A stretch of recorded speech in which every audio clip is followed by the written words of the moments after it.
Hey Dojo friends, I thought we'd go over another scene from a ninja movie today from the 1980s. These are very kind of B movies, they're fun to watch, they bring back really good childhood memories. For those of you as old as I am, you might remember this movie from 1984. It's called Ninja 3, The Domination. Now I'm on the Wikipedia page here to give you a little bit of information. Here's the Blu-ray of this movie called Ninja 3, and you can get that on Amazon or anywhere. This was kind of part of a trilogy. You had Enter the Ninja, which we've gone over a scene from, Revenge of the Ninja, and then the third, Ninja 3. Although the movies had nothing to do with each other, they were made by the same kind of production company. Let me read you a couple things about this movie. It was made in 1984, and it was directed by Sam Furstenberg. Sam directed these movies. Of course, it starred one of my heroes, Sho Kosugi, who is kind of the newer generation of a kind of a Bruce Lee of these cheesy 80 movies. We loved Sho Kosugi. We wanted to be Sho Kosugi, and he has a very interesting story on how he got started in these movies. Lucinda Dickey, who every kid at my age was in love with, Jordan Bennett, and James Hong. James Hong from Big Trouble in Little China and many, many, many other movies. So it says here, it's the third film in the Canon Films Ninja Trilogy anthology series. Enter the Ninja, Revenge, and this one. And it's developed a cult following. Is it a good movie? Of course not. It's cheesy. It's kind of poorly written. It's a weird amalgam of ninja and kind of The Exorcist. So there's the whole point of this is you have this evil ninja who they don't even explain anything about. He all of a sudden appears on the screen. He starts killing people. He gets taken down by the police, and then he kind of possesses this young woman's body, and she becomes the ninja, the evil ninja. And then Sho Kosugi, who's usually the bad guy in these movies, becomes the hero and gets called in to kill this evil ninja spirit. So that's the basic plot. There really isn't much of a plot, but it's a fun. On Rotten Tomatoes, it's only a 44% positive reviews, average critic rating of 4.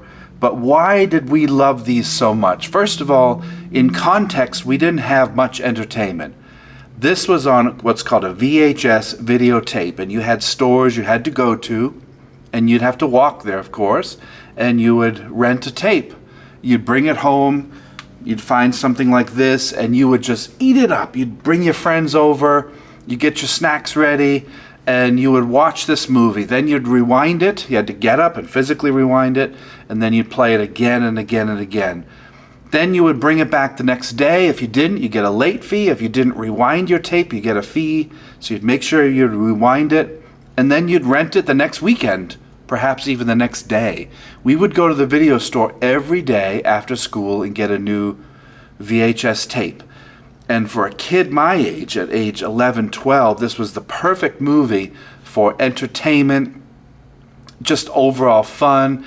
And because I saved up the money to buy the weapons in this and the suits and things, we became kind of ninja warriors. Now, it's not authentic ninjutsu, it's just kind of the way that the American culture gave us the ninja on screen. And a lot of it is inaccurate, of course, but fun, 100% fun, 100% great childhood, because we went outside and did this. So I'm going to play a scene from the beginning of this movie, which is the opening scene. I'm going to start out where this guy, this actor here, is in the cave. He's in a cave looking for his stash of ninja weapons. This is the evil ninja now, the kind of villain of the film.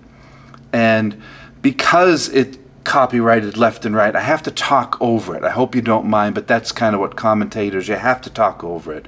If I just played it, I'd get it kicked off of YouTube.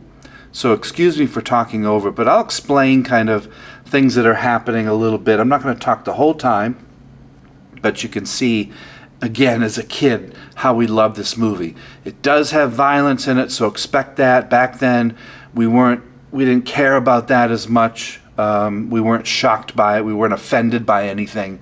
So if you see some violence on here, It's part of the whole ninja thing. We liked the gore, we liked the violence. But if you're a young child or you have a child in the room, you might want to push them out of the room for the next couple minutes. Okay, so let me get it here. I'm going to put my earphones on and we'll start, and then we'll bring the screen up so you can see it. So here we are. He's got his flashlight. Michael Duthie. I thought the sound design actually was very good for these movies. He's searching here for his stash hidden inside. I love the sound of that rock sound effect.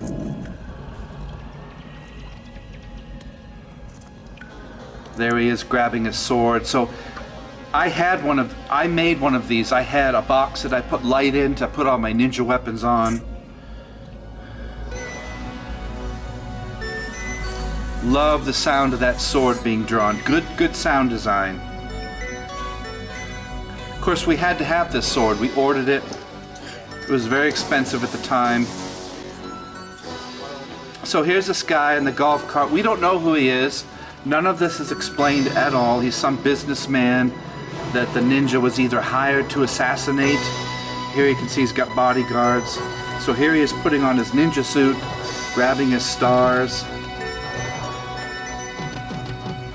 caltrops, arrows, everything. I think this was filmed in Arizona. I could be wrong. Written by James Silke. Golan Globus, these were big producers back then that gave them the money to make these films. And there's Sam Furstenberg. I like how there's a little plane in the background. So here they are playing golf. And then you get this really cool keyboard music. Oh, that's so cool. I saw this on the big screen. All this kind of cheesy 80s keyboard music was really prevalent back then. All the movies used the same type of music. Hey, you guys, give me a hand, will you?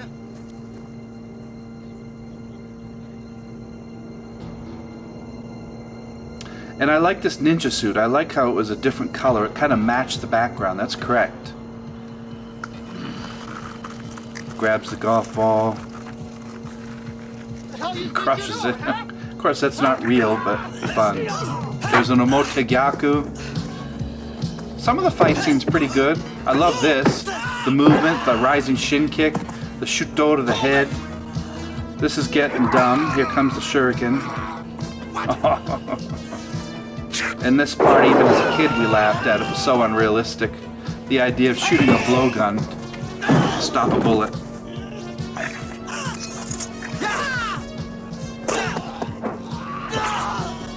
Gosh, we loved those ninja swords back then. These Chokoto straight blades. That looks like Alan Amiel, the stunt guy.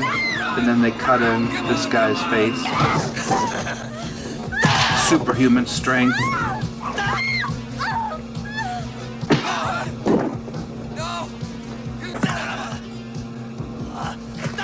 I love how the golf club curls.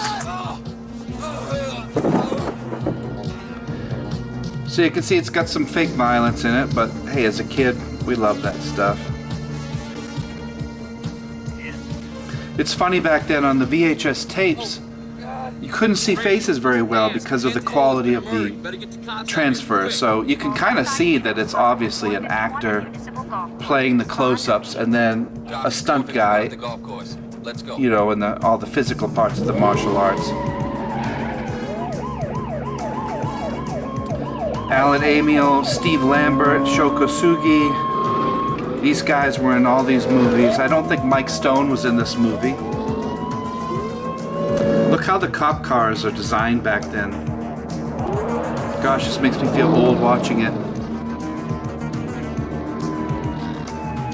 There's a bad little sped up scene there. You could tell they had a blast making this. Didn't cost much money.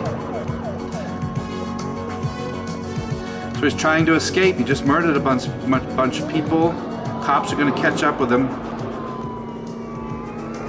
I like this upcoming stunt here. This is a really good jump that he does onto the car. Ninja looks really cool. All the kids wanted to be. So see, you can see the stunt guy there. Totally different face. Watch this jump. That's cool.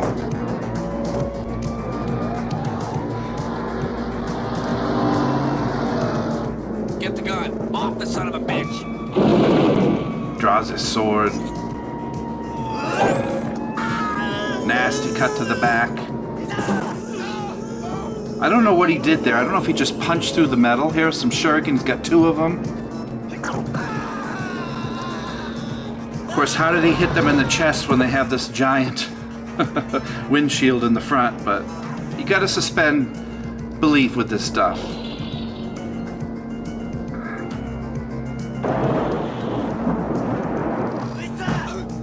Nice kick.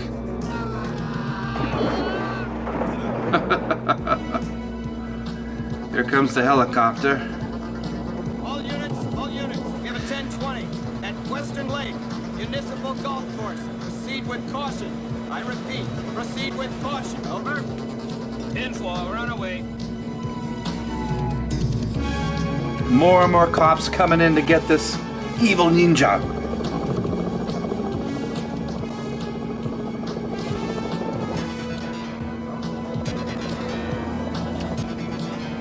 I like how he uses kind of a sash just to climb the tree. Might have some Ashiko foot spikes on there. No CGI back then, 0. These guys are actually climbing this. These stunt guys, Alan and the others, are actually doing this work. Everything's handmade. Therefore it's cheesy looking. But it has heart to it. Climbing up the tree to get onto the helicopter. He's just determined to take these cops out. Comes a nice sidekick. Of course, he gets kicked in the face. I don't know how he dies from there, but you assume he's dead. Real stunts. More and more guys coming in from different precincts. All with bad mustaches and big shotguns. This is cool. I love how he puts the shuriken in his tabby boot and throws it with his leg. Here comes his Tanto. Yo! Gets pulled into the water. Of course, we have to have the explosive scene of the helicopter, which actually I thought looked really good. The way that they angled it behind these stones, it looks like it would have exploded where it hit. Really good driving on that helicopter. Pretty cool.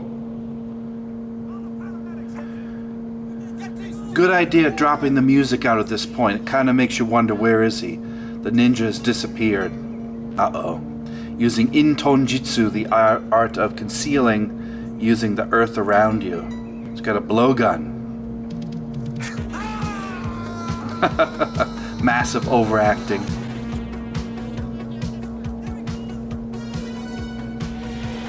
You did actually have to hold your sword like that, or it'd bang you in the back, so good sound design with the shuriken.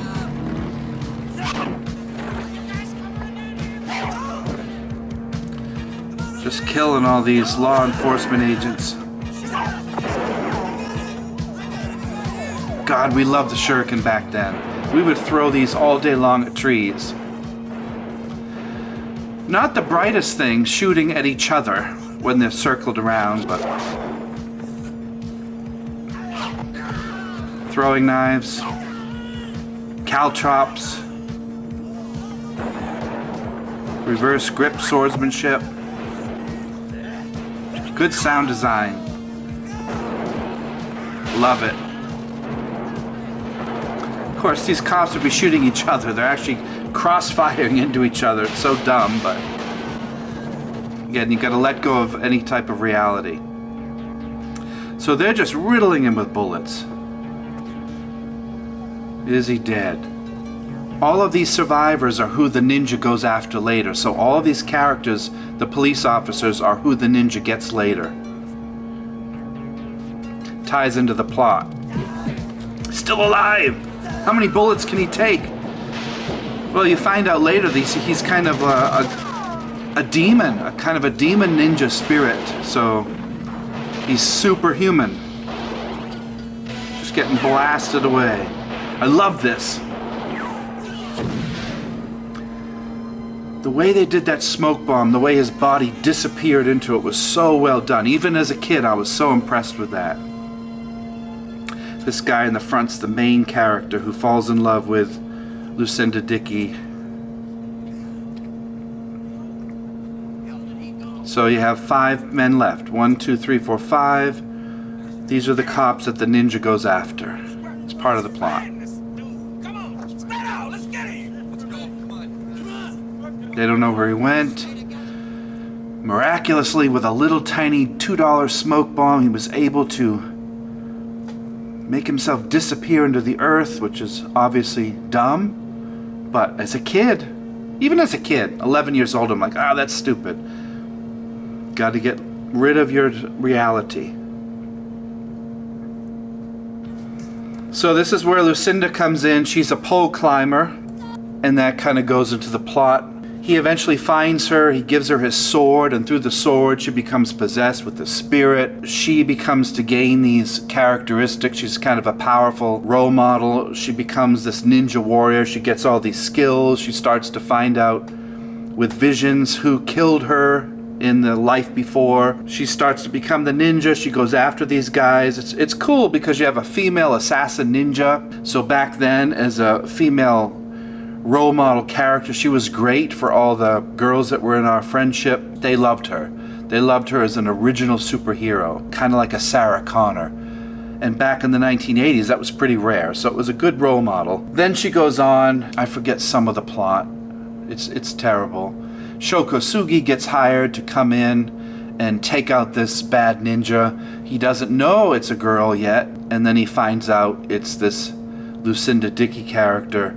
And then they find the body of the ninja. Spoiler alert, this is 40 years old. Bring him back, and then the good and the bad ninja fight, and then Lucinda and this other cop boyfriend kind of watch from afar as these two warriors fight to the death at the end. So again, weak plot, great fun as a kid. We knew it was cheesy back then. I knew from my martial arts experience that very little of this was real. It was karate based.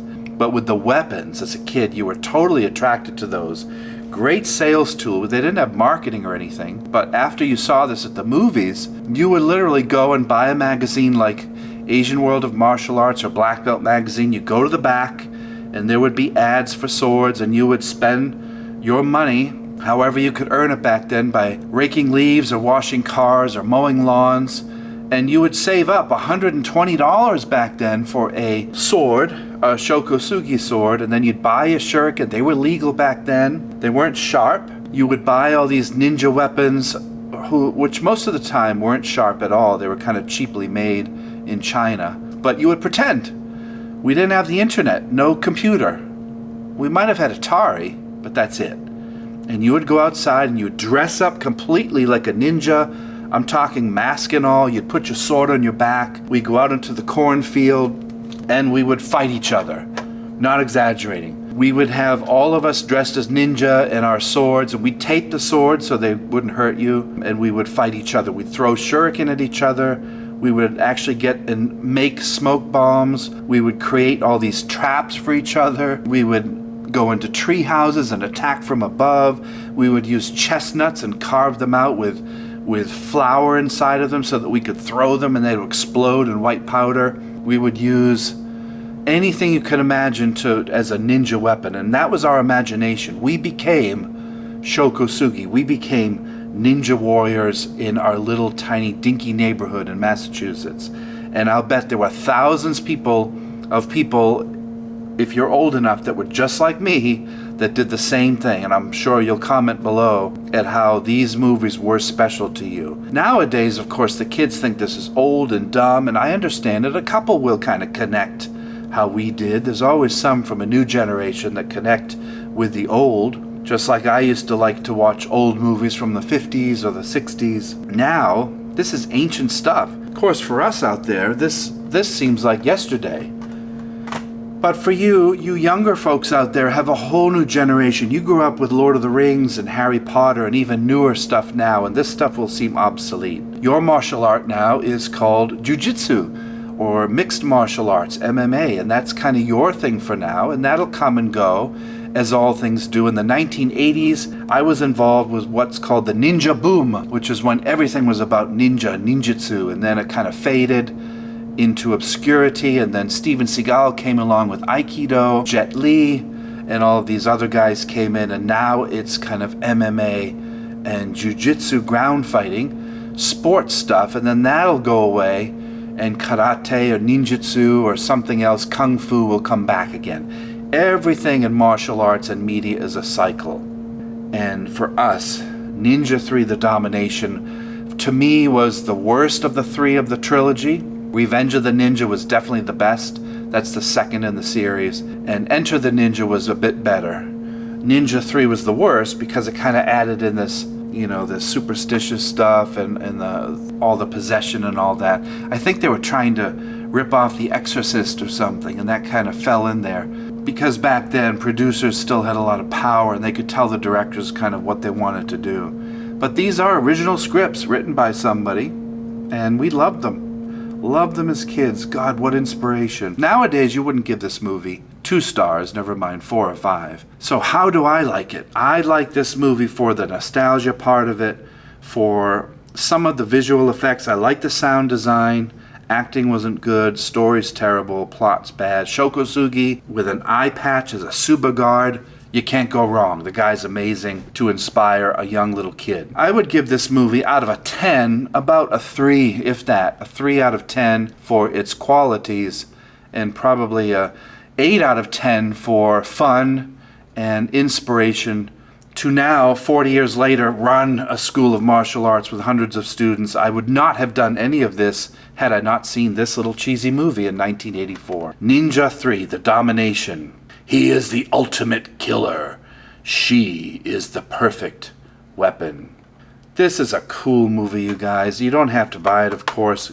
You can buy it on Amazon if you want a good cheesy time. Those of you my age, you already have it in your collection. And there are 3 of those. Alright, so that's it. A quick little commentary. I hope you guys had fun. I love doing these. We'll do more. Sadly, they get copyright restrictions on YouTube constantly, even though we're commenting over it and we're not like selling it or anything. We don't make any money off of this. We're just doing it for fun because it's fun to do. It's fun to go back and look at things from your childhood.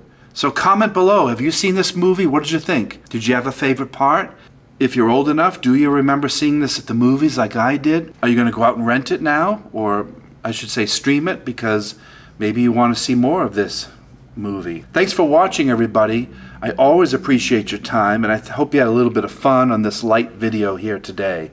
Everyone have a great day, and watch out for the Ninja Warrior exorcist guy near you. He could be around the corner. Have a good day, everybody. Bye-bye.